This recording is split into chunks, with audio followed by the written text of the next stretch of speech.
My husband Chad waited 5 years for me while I was in prison, and we've been married 28 years now.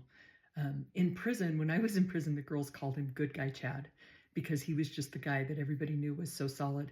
I remember our first visit. I was in Dublin, California. I'd been in prison about 5 months, and my husband and my kids came out to visit. And I thought, what could be any better, right? Not prepared for the pain that I would experience when my family left. But I remember being in the visiting room and I just felt like myself again, being with my family. We were playing games and we were talking. And I had a 7-year-old, a 12-year-old, and a 14-year-old, and then two kids that were in their 20s. And my whole family was there. One of the girls saw us in there, and later she told me, she said, "Boy, your husband's solid, man." She goes, "That guy." And he struggled a lot with depression while I was gone and just the discouragement of having to rebuild a life. But he really was so solid through my whole prison sentence.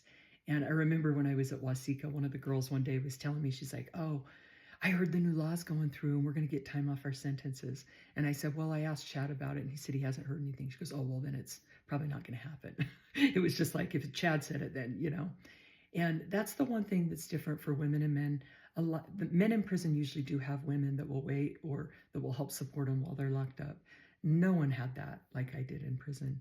And I'm going to share a picture at the end of me and my husband. I love him so much, and I'm so proud of what we've done as a family together to heal through the process of a 5-year prison